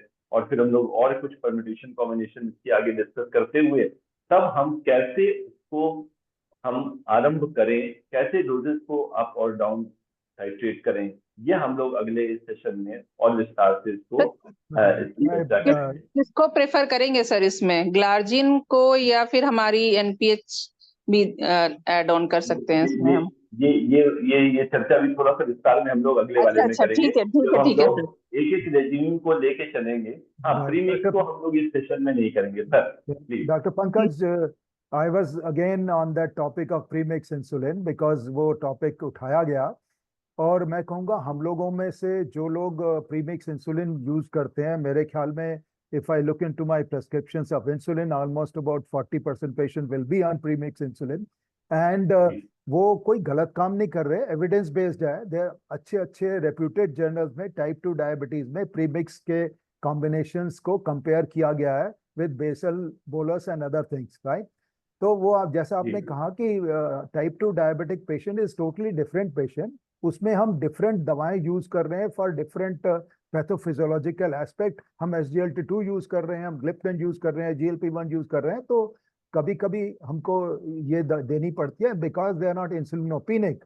सो in that case I think थोड़ी सी ये हमारे लिए कन्वीनियंट हो जाता है देना। और आई थिंक ये प्रीमिक्स बहुत ज्यादा यूज में है टाइप 2 डायबिटीज में, और गिल्ट की भी जरूरत नहीं है because there are good studies in very reputed journals, NEJM, this that, जिसमें उन्होंने प्रीमिक्स को दूसरे से कंपेयर किया गया, टारगेट कम। ऑफ कोर्स अगर आप बेसल से कंपेयर करेंगे कि यहाँ आपने बेसल की जगह पे प्रीमिक्स यूज कर लिया, then definitely hypoglycemic potential and weight gain potential will go up if you compare it with just basal. But yeah, so definitely ये जुगाड़ है, convenient है, इसीलिए बहुत यूज हो रहा है। जी, सप्लीमेंटेशन वर्सेस रिप्लेसमेंट, राइट। यहाँ पे तो हमारा थोड़ा सप्लीमेंटेशन से काम चल जाता है, तो इसी चर्चा को थोड़ा सा आगे बढ़ा देते हैं और इसी क्रम में ही ये वाली बात आ जाएगी। यदि यही व्यक्ति यही दवा लेते हुए और इस प्रकार की ग्लाइसेमिक प्रोफाइल के साथ हमारे पास आता है, जिसमें हम देख रहे हैं फास्टिंग 100 की तुलना में 132 ज्यादा है, और फास्टिंग और पीपी में गैप भी 40 की तुलना में 160 का है। तो फास्टिंग में भी 130 हाई है, फास्टिंग पीपी के बीच का जो एक्सेप्शन है वह भी 160 के बीच का है, जो कि बहुत ज्यादा है। ऐसे में हम कौन सी इंसुलिन प्रेफर करेंगे? तो इसमें यहाँ पे हम जब दोनों को एड्रेस हमें एक साथ करना पड़ेगा, फास्टिंग को भी और पीपी को भी, तो हमें बेसल थेरेपी भी देनी है, पोस्टप्रांडियल थेरेपी भी देनी है।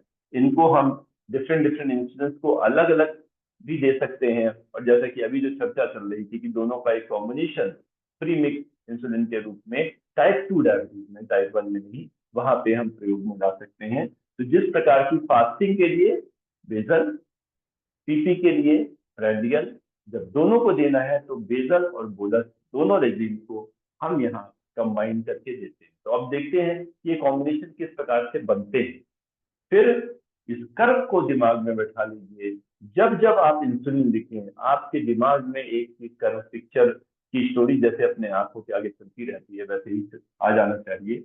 जैसे हम लोग एग्जाम में भी कहते थे ना, एग्जाम में जब उत्तर लिखते थे तो किताब के ऊपर वाली ये वाली लाइन थी वो हमारे दिमाग में चलती रहती है और हम उत्तर लिखते जाते हैं। वैसे ही इंसुलिन लिखते समय ये कर्व हमारे दिमाग में होना चाहिए कि प्रीमिक्स इंसुलिन अगर हम बात करें, या इसी को हम अलग अलग दे रहे हैं स्प्लिट मिक्स। स्प्लिट मिक्स मतलब बेसल अलग दिया, बोलस अलग दिया, दोनों को कंबाइन नहीं किया। तो जो डॉक्टर रविंद्र का एक बहुत ही वैलिड एक कमेंट था कि दोनों को हमने फिक्स डोज में दे दिया, तो एक को मनाओ तो दूसरा रूठ जाता है। तो हमने बढ़ाई तो दोनों बढ़ जाएंगे, घटाई तो दोनों घट जाएंगे, हम कैसे बताएंगे? तो ये तो प्रीमिक्स क्या है, एक सांबर मसाला, कि जब हम बढ़ाएंगे तो सारे मसाले बढ़ जाएंगे, घटाएंगे तो सारे मसाले घट जाएंगे। तो हम नमक अलग, हल्दी अलग, धनिया अलग, खटाई अलग डालें, लेकिन उसके लिए कारीगरी ज्यादा चाहिए। तो हमने शॉर्ट एक्टिंग और इंटरमीडिएट एक्टिंग दोनों दी सुबह, दोनों को दिया शाम को। और इसी को शॉर्ट एक्टिंग अगर हमने एनालॉग इंसुलिन दे दी तो वह इस प्रकार से कार्य करेगी। तो यह हमारी जो शाम की इंटरमीडिएट एक्टिंग इंसुलिन है यह तो फास्टिंग को कवर कर लेगी, और जो सुबह की शॉर्ट एक्टिंग है ये सुबह की पीटी को कवर कर लेगी। तो इस प्रकार से ये कॉम्बिनेशन इन दोनों को कवर कर सकेगा। अब शॉर्ट और इंटरमीडिएट, शॉर्ट और अल्ट्रा शॉर्ट को हमने देख लिया। यदि इंटरमीडिएट एक्टिंग इंसुलिन एनपीएच की जगह हम ग्लार्जीन को, लॉन्ग एक्टिंग इंसुलिन को यूज करें तो वह एक शॉट में हमारी फास्टिंग को कवर कर देगी, और पीपी के लिए हम बार बार ले सकते हैं। और यदि इसी की जगह हम अल्ट्रा लॉन्ग एक्टिंग ग्लार्जीन 300 और या डिग्लूडेक्स को प्रयोग कर दें, तब वो हमारी फास्टिंग को इंटरमीडिएट एक्टिंग कंट्रोल कर देगी, और पीपी के लिए हम शॉर्ट या अल्ट्रा शॉर्ट एक्टिंग इंसुलिन दे देंगे। तो अलग अलग इंसुलिन के अलग अलग कॉम्बिनेशन से हम बेसल इंसुलिन से ये येलो वाला फास्टिंग हाइपरग्लाइसीमिया, और प्रेंडियल इंसुलिन से रेड वाला पोस्ट प्रेंडियल एक्सकर्शन, इनको हम घटाते हैं और अल्टीमेटली हम अपने पेशेंट को बिल्कुल एक परफेक्ट यूग्लाइसेमिक कंट्रोल में हम ला सकते हैं। और यह कला है, यह जितना विज्ञान है उससे अधिक कला है, और ये कला ही हमको सीखनी है।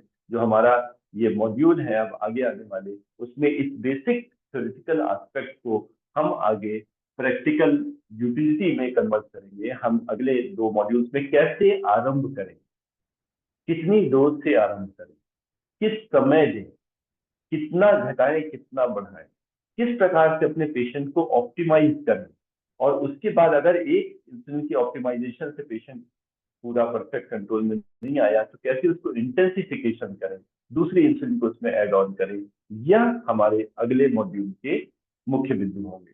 तो अल्टीमेटली वो हमारे पेशेंट का बीटा सेल फंक्शन कम होते जाने हैं टाइप 2 डायबिटीज में। अल्टीमेटली पहले बेसल और फिर बेसल और बोलस दोनों की आवश्यकता पड़नी है। तो यह जो इंसुलिन है यह हमारे दिमाग में ये बैठी रहे, ये छपी रहे, जिससे कि हम अपने पेशेंट को जहां जिस प्रकार की आवश्यकता है, इंसुलिन बुटीक, हम लोग इंसुलिन बुटीक खोल के बैठे हैं। ऐसा नहीं कि वहां पे एक ही चीज है उसी को हम देते चले जाएं, जैसा भी होगा देखा जाएगा, नहीं, हमें जहां जिसकी आवश्यकता है उसको हम लोग करेंगे।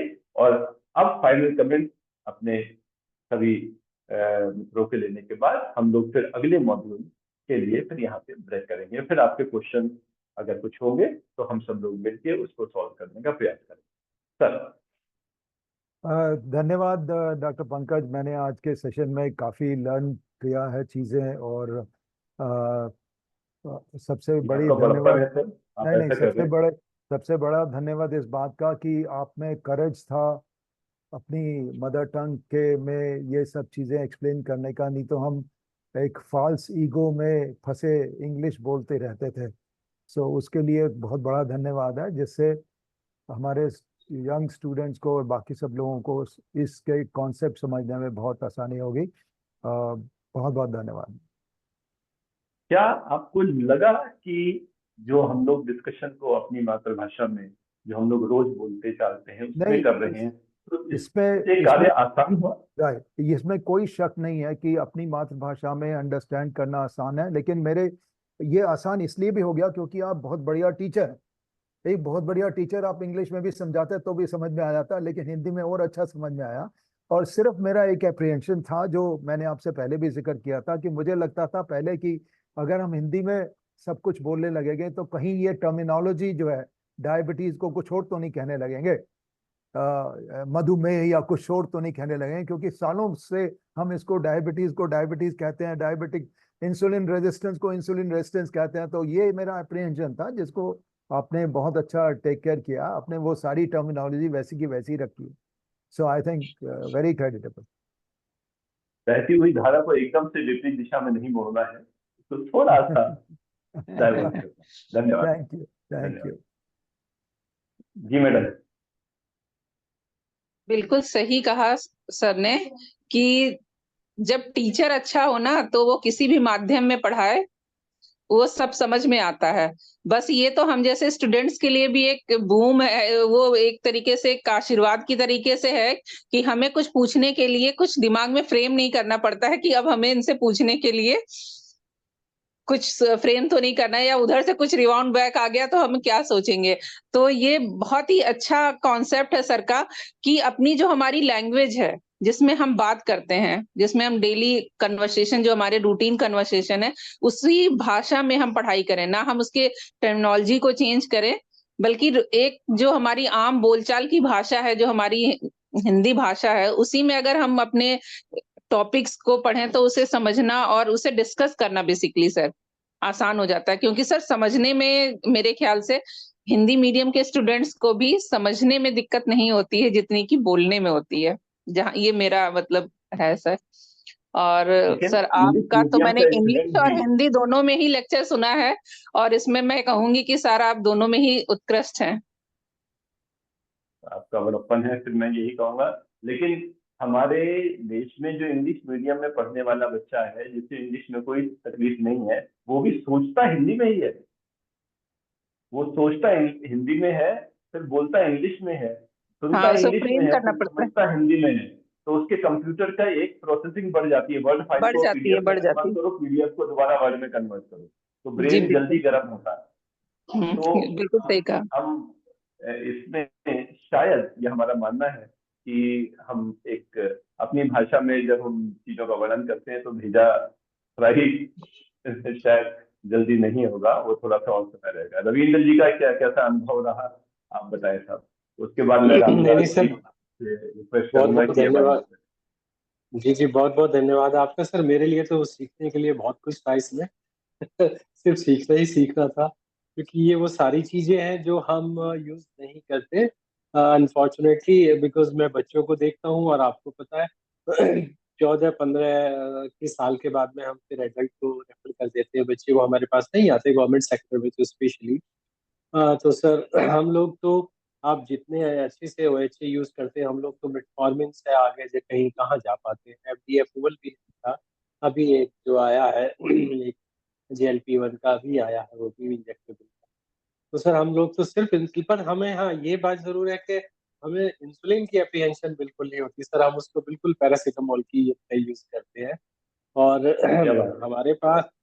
हमारे पास जो भी टाइप 1 का कोहार्ट है, लेकिन उनकी मदर्स हम जो देखते हैं कि बहुत सारे जब बच्चे हमारे डिलीवर होते हैं, उनकी मदर को जिनको गेस्टेशनल डायबिटीज होती है या जो वैसे डायबिटिक है, तो आपके इस डिस्कशन से हमें काफी ये सीखने को मिला कि अब हम क्वेश्चंस कर सकते हैं भाई उनको भी कि मेटफॉर्मिन आपकी बहुत 2 ग्राम से ज्यादा है, ग्लिमिप्राइड चली या नहीं चली, आप इंसुलिन पर क्यों नहीं लाया गया, या ले आए तो अच्छा है। गायनेकोलॉजिस्ट फ्रेंड से डिस्कस कर सकते हैं।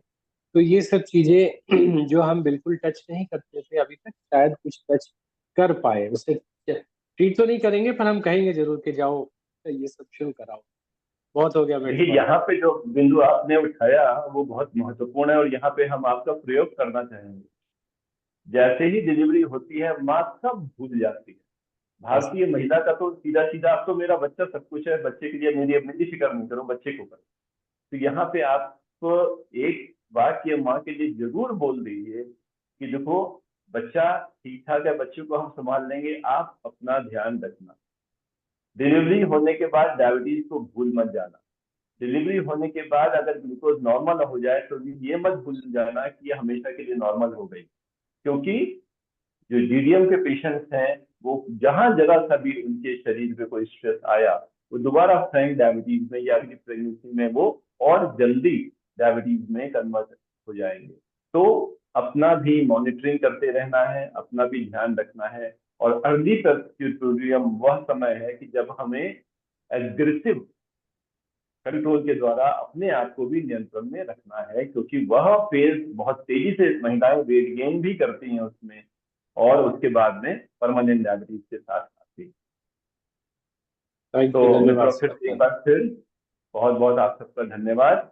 रामदास जी आप अपने विचार दें, और यदि कोई अमित जी कुछ प्रश्न दे रहे हो तो उसको भी फिर आप एक बार, सब लोग विशेषज्ञ हमारे साथ हैं, उनके साथ शंकाओं का समाधान कर लिया जाए। चलो सर, मेरे तो कुछ विचार नहीं है। आपका बहुत बहुत धन्यवाद। आप बहुत आसानी से समझाते हैं, बताने की जरूरत नहीं है। SP Sondhi sir, Sandhya Gautam madam, Ravindra Rajput sir हमारे जुड़ने के लिए उनके भी बहुत बहुत धन्यवाद। अभी मैनकाइंड फार्मा से मैं अनुरोध करूंगा कि कोई प्रश्न रहेंगे तो फिर ले ले। डॉक्टर रामदास जी की हम एक हाँ। जरूर तारीफ करेंगे कि ये हम लोगों का सबसे पुराना साथ है, और ये हमारे ऐसे मतलब मेरे पास शब्द नहीं है ये बखान करने के लिए कि हमारे सारे ग्रुप को, जो एमसीएस से जुड़ा हुआ परिवार है, उसको इन्होंने ऐसे बांध रखा है और ऐसे मुस्कुराते चेहरे के साथ में सबकी शंकाओं का समाधान करते रहते हैं, और बहुत भूलू प्रवृत्ति के व्यक्ति हैं। एक बार कोई शंका आगे किसी ने पोस्ट कर दी तो मैं तो नहीं देख पाता, लेकिन ये ढूंढ ढांड के इधर उधर से विद एविडेंस सारी चीजें लाके ग्रुप में प्रस्तुत करते रहते हैं। तो मैं आपका बहुत आभारी हूँ। जी अमित जी बताएं। तो धन्यवाद सर, आपने काफी सरलता से आज के मॉड्यूल पे हमें जानकारी दी। Sir, couple of questions were there जिसे डॉक्टर सोंदी सर ने भी आंसर किया है। जैसा कि डॉक्टर अरविंद कुमार पूछ रहे हैं, इंसुलिन जब स्टार्ट होती है डायबिटीज पेशेंट्स में, तो क्या ये जीवन भर चलती है, ये सच है, या ये डिपेंड करता है on indication? Doctor Arvind Kumar का यह सवाल है सर। देखिए, हम लोगों ने अभी डिस्कस किया ही कि कुछ इंडिकेशंस हैं जो शॉर्ट टर्म इंसुलिन थेरेपी के इंडिकेशंस हैं। प्रेगनेंसी हुई, जैसे प्रेगनेंसी में हमें प्रेगनेंसी भर देनी, और हो सकता है उसके बाद महिला विदाउट इंसुलिन नियंत्रित हो सकता है ओरल की भी जरूरत ना पड़े। इन्फेक्शंस में, सीवियर हाइपरग्लाइसीमिया में, सर्जरी के दौरान, तो यह तो सब वो वाली फेजेज है जहाँ पे हमें शॉर्ट टर्म इंसुलिन थेरेपी देनी है, और शॉर्ट टर्म के बाद फिर हमारा पेशेंट वो काफी संभावना है कि अपने ओरल पे काम निकाल देगा। तो इंसुलिन को हमेशा अपने भी दिमाग से यह शंका हटा दें कि वो once insulin always on insulin, नहीं, ऐसा नहीं होता। हम बहुत ही सफलतापूर्वक, बल्कि कई बार तो इंसुलिन देने के बाद दवाओं का प्रभाव और बढ़ जाता है, क्योंकि हमने ग्लूकोटॉक्सिसिटी कम कर दी। तो इसलिए हम अपने दिमाग से भी ये निर्मूल शंका हटा दें, और पेशेंट के दिमाग से भी, कि कई जगह हमको केवल शॉर्ट टर्म थेरेपी की जरूरत होती है, लाइफ लॉन्ग नहीं। डॉक्टर पंकज, मैं 2 शब्द कहूँ सर? या वो अगर हम इंसुलिन इसलिए यूज कर रहे हैं कि हमारे 3-4 OHA फेल हो चुके हैं, तो पहले हमको लगता था कि अब हमने इंसुलिन शुरू कर दी तो जिंदगी भर की है, लेकिन अब आफ्टर बैरियाट्रिक सर्जरी हमें लगता है कि वो भी कई बार जरूरत नहीं पड़ती। जब मरीज का वेट ड्रामेटिकली कम हो जाता है तो उसकी इंसुलिन छूट जाती है। जी जी। तो थैंक यू सर। सर, दूसरा सवाल डॉक्टर बीरेश प्रशांत मेहता के द्वारा है। वो पूछ रहे हैं, ग्लार्जिन और इसकी जो एनालॉग्स हैं, क्या वो इक्वली उनकी एफिकेसी इक्वल होती है, या जो ग्लार्जिन है और एनालॉग्स है उनकी एफिकेसी में कोई डिफरेंस देखा जाता है? एंड सर, उनकी दूसरी सवाल है, when is the right time to give NPH in relation to dinner, क्योंकि उसकी जो पीक है वो 4 घंटे के बाद होती है। बहुत बढ़िया, ये आपके दोनों ही प्रश्न बहुत ही अच्छे हैं, और इनका जो विस्तृत व्याख्या है इनकी अगले मॉड्यूल में की जाएगी। लेकिन जो इंसुलिन है, एरिया अंडर द कर्व, उसको अपने दिमाग में बैठा दें। हमने 10 यूनिट इंसुलिन दी, अगर हमारी ये एस्पार्ट इंसुलिन है तो 10 यूनिट इंसुलिन पूरी की पूरी इसी 3-4 घंटे में जा रही है। और अगर हमने डिग्लूडेट दी तो डिग्लूडेट में वह 10 यूनिट इंसुलिन 40 घंटे में धीरे धीरे काम कर रही है। यही खेल है, इसीलिए ये कर्व इम्पोर्टेंट है। तो इसी के आधार पे हमें कब देनी है, कितनी देनी है, किस प्रकार से देनी है, उसका क्या प्रभाव रहना है, वह निर्भर करता है। तो ग्लार्जिन का जो प्रभाव होगा वो 10 यूनिट 24 घंटे में, और जो रेगुलर का प्रभाव होगा 10 यूनिट 6-7-8 घंटे में, उसके बीच में वह डिस्ट्रीब्यूट हो जाएगा। और पैटर्न भी उसका शार्प राइज स्लो फॉल है, जैसा कि हमारे कईयों में दिख रहा है, या ऑलमोस्ट पीकलेस है, जैसा कि डिग्लोडेस में दिख रहा है। यह भी हम लोग इसकी विस्तृत चर्चा अगले 3 सेशन में यही हम लोगों को करना है। Yes sir. सर, अगला सवाल डॉक्टर रमेश मोहिउद्दीन मीर के द्वारा है। वो कह रहे हैं, मैंने कई सारे प्रिस्क्रिप्शंस देखे हैं जहां पेशेंट्स बेसल बोलस इंसुलिन पे रहते हैं और साथ ही साथ सल्फोनिलूरिया यूज किया जा रहा है। क्या ये रैशनल प्रिस्क्रिप्शन है? क्योंकि उन्होंने देखा है कि काफी सारे एंडोक्रिनोलॉजिस्ट ये प्रिस्क्रिप्शन प्रिस्क्राइब करते हैं। जो तीनों ही नाम आपने लिए, ये अभी जिन जिन डॉक्टर के, ये तीनों बहुत एक्टिव लोग हैं हम लोग के ग्रुप में, हमेशा ये बहुत अच्छी अच्छी क्वेरी भेजते रहते हैं, और यह भी बड़ी महत्वपूर्ण चीज है। डॉक्टर सोंधी, एक चीज हम देख रहे हैं कि जैसे क्रिकेट में ना टेस्ट क्रिकेट होता था, तो टेस्ट क्रिकेट में बड़ा क्लासिकल, भाई ये बॉल ऐसे ही खेलनी है, एक खेलने का स्टाइल है, उसी तरह से खेलनी है, इसी तरह खड़े होना, इसी तरह से व्यवहार करना, इसी तरह से अपील करनी है, सारी चीजें बड़ी क्लासिकल थी। और अब आ गया 2020 का जमाना, बस बॉल बाउंड्री के बाद जानी चाहिए, चाहे उल्टे सीधे जैसे भी डाली गई हो और मारी गई हो। वही चीज हमें लग रहा है कि हमारे रजीम में भी बड़ी फ्लेक्सिबिलिटी धीरे धीरे आती जा रही है। पहले यदि हम किसी व्यक्ति को, हम बेजल बोलस थेरेपी ले रहा है या ले रही है, उसके साथ में हम देखते सल्फोनिलूरिया दे दिया, तो हम तुरंत भौएं चढ़ जाती थी, कौन है ना समझ जो ये काम कर रहा है। जब सल्फोनिलूरिया दे रहे हैं तो वो पोस्ट प्रैंडियल कंट्रोल के लिए मुख्य रूप से दिया जाता है। तो जब यहाँ पे प्रैंडियल इंसुलिन दे रहे हैं तो सल्फोनिलूरिया क्यों दिया? अब देखिए, पिछले वर्ष 2 वर्ष पूर्व ग्रेड स्टडी में उन्होंने यही कंपेयर कर दिया। अब यही जब गोरे फिरंगी करके देते हैं तो हम उसको, हाँ बहुत सही बात कही इसने, और जब हम लोग करते थे उस चीज को तो कहते थे you are doing unethical work, mind it. तो अब वो स्टडी में उन्होंने करके दे दिया कि addition of sulfonylurea helps in reducing dose of insulin. अरे कौन सी बहुत बड़ी थ्योरी और कौन सा बहुत बड़ा आपने हमको ज्ञान दे दिया, ये तो होता ही होता है, और हमारे यहाँ कई लोग देते ही देते थे, लेकिन अब उस स्टडी में डॉक्यूमेंट कर दिया, तो अब उन्होंने जस्टिफाई कर दिया कि हाँ अब आपको बेसल बोलस और सल्फोनिलूरिया तीनों को दे सकते हैं। उसके बीच की खिचड़ी जो पकेगी, उस खिचड़ी को आपको बस ध्यान रखना आना चाहिए कि आप उसको मैनेज कर लें, वरना वो बिल्कुल बंटाधार भी हो सकता है, नहीं भी। लेकिन जो क्लासिकल रिकमेंडेशन है वो यही है कि जब हम बोलस थेरेपी दे रहे हैं, बेजल दे दी, बेजल के बाद बोलस भी उसमें ऐड कर दिया, तो इसका अर्थ है कि पेशेंट के पास एंडोजेनस इंसुलिन रिजर्व कोई विशेष बचा नहीं होता। तो इस वक्त हम रेपाग्नेनाइड टाइप की जो मेग्नेटेनाइड हैं या सल्फोनिलूरियाज हैं उनको हटा लें, क्योंकि अब वो बहुत प्रभावी नहीं है। तो इसलिए क्लासिकल ये ऐसा है, लेकिन अब तो सब 2020 का जमाना है। डॉक्टर स्नेहलता के भी दर्शन हुए, नमस्कार। और यदि सर आज का ये मेरा फर्स्ट सेशन है, जो मतलब मुझे बहुत ही अच्छा लगा कि आप तो खैर हिंदी हमारी लैंग्वेज है, हमें हर चीज आसानी से समझ में आ जाती है। एसपी सोंधी सर है, डॉक्टर संध्या है, डॉक्टर रामदास है, सभी है। आज तो मैं पहली बार ही देख रही हूँ। और सर अच्छा सेशन है आपका, लेकिन बस मैं एक चीज में 3 चीजें मैं कहना चाहती हूँ कि इंसुलिन के उसमें हमें 3 चीजों को ध्यान रखना है। एक तो जो है हम किस तरह की इंसुलिन से हमें क्या चीज हमें डाउन करना है।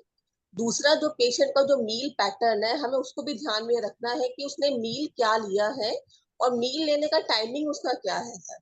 तो यूजुअली ये भी होता है कि जैसे हमने बता दिया कि half an hour before meal लेना या खाने से जस्ट पहले लेना है, और पता चला कि खाना देर से आया या उसने, क्योंकि पेशेंट यूजुअली सिक होते हैं सर, पेशेंट जिनको हम इंसुलिन शुरू करते हैं अधिकतर वो जो होते हैं वो पेशेंट सिक होते हैं, उनको ओरल इंटेक इतना नहीं होता। तो हमें हमें ये भी हमें ध्यान में रखना चाहिए सर। और सर जैसे लास्ट में सर आपने कहा ये सल्फोनोरिया वाला जो प्रिस्क्रिप्शन है, तो ये भी हो सकता है कि ये जो प्रिस्क्रिप्शन जब हमने देखा तो वो उस फेज में हो कि सल्फोनोरिया पहले से एडिट था, और बाद में हमने उसको बेसल बोलस उसमें ऐड करा। तो जब हमारे पास प्रिस्क्रिप्शन आया तो वो उस फेज में था कि हमें सल्फोनाइलुरिया को हमें हटाना है। तो वो भी डिपेंड करता है कि पेशेंट हमारे पास किस स्टेज में आया है। तो हो सकता है अगर उस पेशेंट को हम 2 महीने बाद फॉलो करें तो नेचुरल उसके प्रिस्क्रिप्शन से OHA गायब हो गया हो। तो ये सर, ये तो हमें पेशेंट को फॉलो करेंगे और फिर हमें बाद में उसको क्या हो जाए, कौन सी इंसुलिन हमें हटा कर दोबारा किस पे स्विच ऑन करें, तो ये तो सर रेगुलर है, जो हमें बस पेशेंट, इंसुलिन और हम और जो ट्रीटमेंट करने वाले हैं, हम लोग को आपस में ही सर डिसाइड करना होता है सर ये।